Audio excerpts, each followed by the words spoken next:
So I conducted a survey to get an idea of what is something that people are struggling the most with, and the conclusion was people knew how to find a bias somewhat, somehow they could determine a bias, but they did not know what to do with the bias afterwards. So you have a bias. Now, what are you going to do after you have a bias? People think just because they have a bias, sometimes the bias would be wrong, even. Sometimes people think if they have a bias, then they have everything. All they have to do is just blindly long or short the market. But that's not how it works, right? Uh, a bias is just a step uh, in the right direction, right? So this is a funnel that I've made here, right? So this is basically a trade funnel that I put all of my trades through before I execute them, right? So everything is in order. So before you even determine a bias, what you need to do is you need to determine market conditions. Now, what does this even mean? First of all, we all know that you should never be trading when the market is ranging, when the market is consolidating, when there isn't a clear direction in the market. If I scroll down here, you can see here you did not have any obvious direction in the market, right? So you can see price comes down into this high time frame objective. Price tries price does reverse, but then you can see it comes all the way back down again, and then that's where it goes up higher from, and everything. So if we also uh, come here, you can see price is just ranging inside a range, right? It's just consolidating here. So what you want to be trading is something like this, right? So you want to be trading when price is expanding or when expansion is most likely. Okay, so these are the only two um, criteria that needs to be met for the market conditions to be favorable, right? So you need the market conditions to be favorable. You want the market conditions to be on your side, right? So that's market conditions done. Then comes the bias, right? Now you're going to determine a bias. Okay, a lot of people get this wrong. A lot of people think that they need a daily bias, but you don't need a daily bias. No one needs a daily bias. You need a weekly bias. You need a monthly bias. You need to know where price is headed in the next few days, or in this week, or in the next couple of weeks, right? You don't need a daily bias. You don't want to know कि price आज के दिन कहाँ जाएगी, right? That is not what you want. You want to know कि price आपके पास इस हफ्ते अगले कुछ दिनों में कहाँ जाएगी, right? So this is what you determine on the daily chart, right? So when you come on to the daily chart, that's how you determine where price is going to move. Okay, so on the daily chart, you're going to watch out for a few things. The first thing is going to be daily order flow, right? So you're going to look at where order flow is biased on the daily chart, right? So you can see price did come down, sweep out this low, which was basically your high time frame objective. You created an SMT with DXY, and then price tried to range, and then you can see it breaks out of the range. It starts to expand higher. This is an order block, and you can see price opens up, and then it tags into that order block, and then price expands higher from there, right? So you can see order flow is obviously very bullish here, right? So the first step is going to be looking for order flow on the daily chart. Once you have your order flow, you want to look for the next key level that price is going to move towards, right? So for example, price is trading up higher. What is the obvious next key level that I'm expecting price to move towards? Obviously these equal highs, right? So you have these equal highs where price is most likely going to move towards, and you can see price does move to these equal highs right here. Okay, and after price takes out these equal highs, price is moving down lower. Now Just because price is moving down lower from these equal highs does not mean that price is bearish. What it does mean, however, is that price may tag into this bullish key level, which is this bullish fair value gap, and you also have this inversion. So you also have this inversion daily fair value gap right here, right? So price could reverse from this bullish PDA back to the upside, right? So you still have a bullish order flow. This does not mean that you have bearish order flow. Now, unless price completely disrespects this bullish PDA, this bullish fair value gap, we are still going to remain bullish on euro, right? So this is basically how it all works. So what you do on the daily chart, you identify order flow, then you look for the next key level where price is most likely going to move towards. If price disrespects, if price inverses this bullish fair value gap, then we will look for shorts on euro. We will try to shift order flow to the downside, right? So that is going to be our bias, right? So bias includes the next key level and what order flow price is currently trading inside of. All right, now let's move on to the next step, which is basically going to be narrative, right? Now what are narratives? Narrative is one of the easiest things to frame. If you mess this one part up, you mess your entire trading plan up, right? So first thing what we did is we waited for the perfect market conditions. When we had good and favorable market conditions, we look for a bias. Once we have the bias, now we're going to go look for the narrative. A narrative is basically how price is going to move towards your bias, what key levels price is going to use when it's moving in a certain order flow towards your bias, right? So for example, you have a bullish bias, just like I showed you here.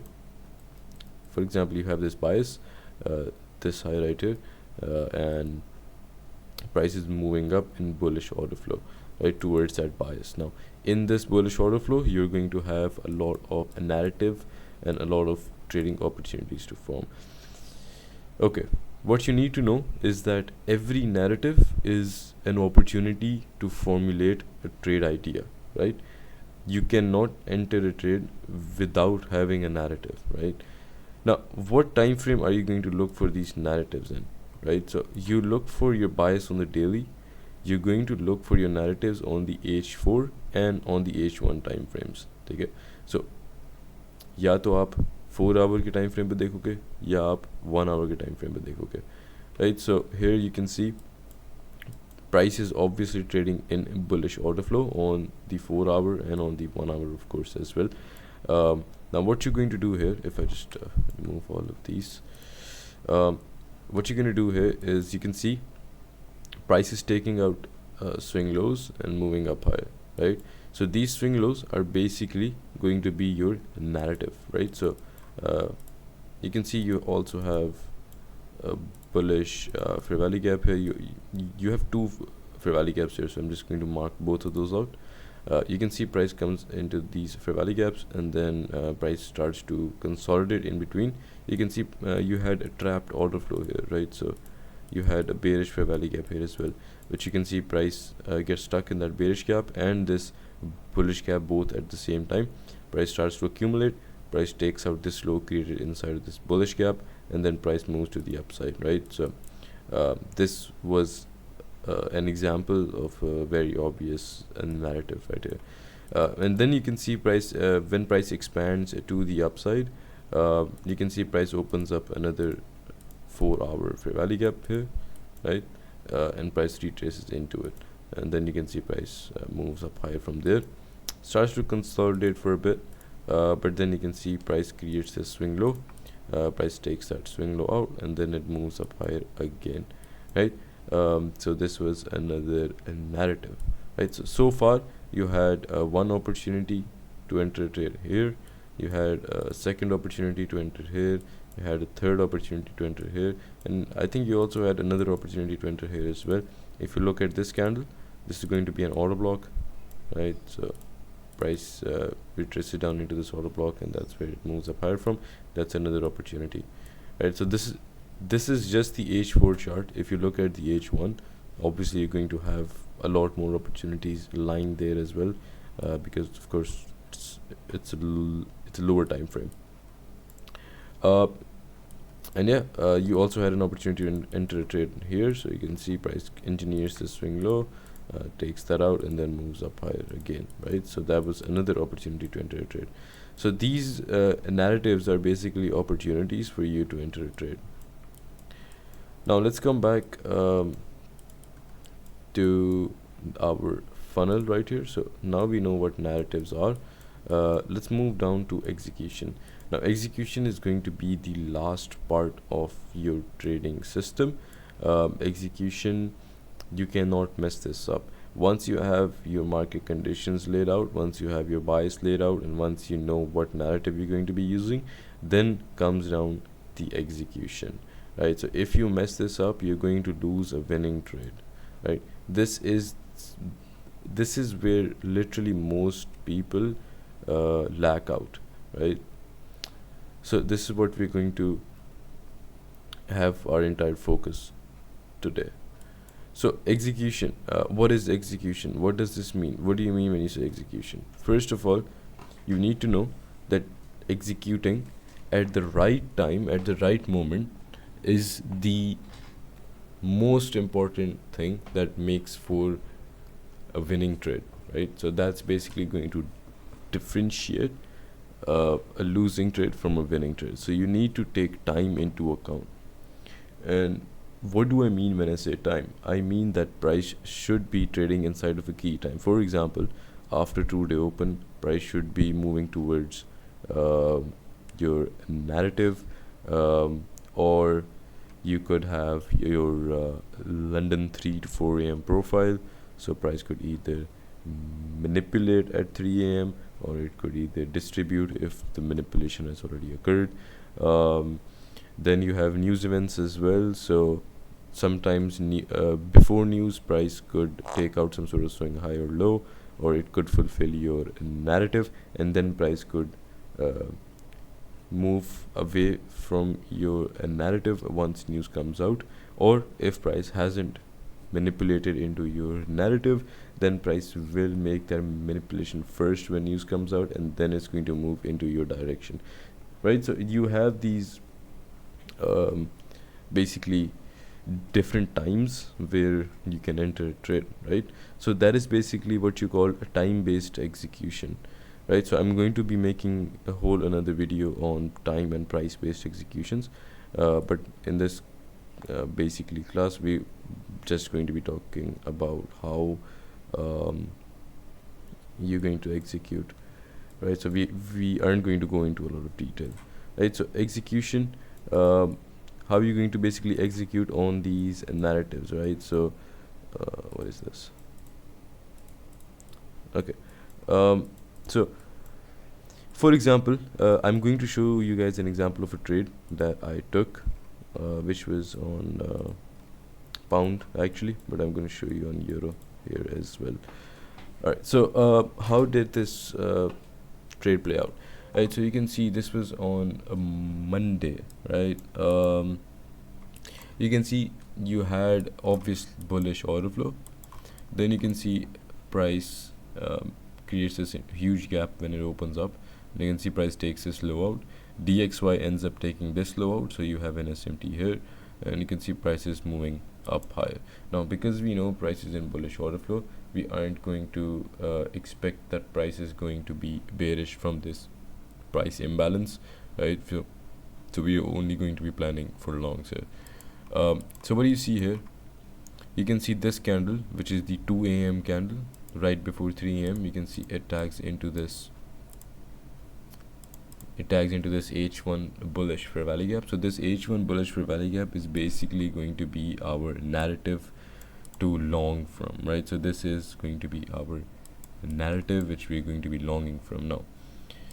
Once we have the narrative figured out, what I did here is I went to euro pound, and I looked for what pair was weaker, right? And it was obvious that a pound was it was obvious that euro was weaker and pound was stronger. So of course we're going long, we're gonna go and head over to pound to take our entry. So when you come to pound, what was basically happening here is you had SMT at that low. So pound did not take that tag into that 1 hour bullish fair value gap. So you can see this is the 2 a.m. candle and this is that fair value gap right here, right? So you have SMT with euro right here, right? So like this, you have SMT with euro here. Alright, so once you have that figured out, you can go down into the 15-minute or the 5-minute, wherever you have the best entry model forming. So what I did is I went down into the 15-minute. Here you can see price took this low out, right? Price also took this one out. Okay, so you can see here price starts to reverse to the upside, and then you can come down to the 5-minute if you don't have a good enough entry model forming here, right? So you need an obvious entry model to form. Now you can see you have your time in check, and now all you need to do is wait for your price to be in check as well, right? So you need to trade both time and price. So now you just need your price to be in check. Now if I turn on my session indicator here, you can see this was at London 2:45 a.m. just before your equities open up, right? So equities open up exactly on this candle right here. Now the entry model that I used here was a propulsion block. This is one of the best entry models, and the entry model that I've had the highest win rate on, because this is basically entering after 2 confirmations, right? So you get 2 confirmations and that's when you enter. So it's the most confirmed entry that you can get, right? So I entered my long exactly here. Why did I enter here? You can see these were the last series of down close candles which basically swept out these lows, which makes these an order block. Then you can see price closes above this order block. This bearish candle comes down into the order block, so this is a potential propulsion block, and once price closes above this propulsion block is where I went long. I placed my stop at this low, which was your 2 a.m. low. So basically that was your strong low, right? So price should not have come down to that low, and then I just went ahead and targeted these highs. I took some partials in between as well. So this was a 3.86 RR trade. Of course you could have taken a lot more RR here as well, but my bias for the time being was this, and yeah, so this was the trade, right? So you can see with the execution, first I waited for my narrative to be fulfilled at the right time. Once my narrative was fulfilled at the right time, which was 2 a.m., I waited for the right entry model to form, right? So that's going to be your price based execution. So what entry model I used? Price closed above your order block, then price came down into the order block. That basically created a potential propulsion block. Once price closes above that potential propulsion block, validating that propulsion block, that's where I enter, right? So I call it the double confirmation, right? So this basically confirms your entry. So this is basically all that I do, and if I had to stick to one trading model for life, this is going to be it, right? So a bias isn't the only thing that you need. There are these other 3 things as well that you need to take into consideration, and yeah, do let me know if this video helped out for you guys. If you have any ideas for future videos, do let me know in the comments as well.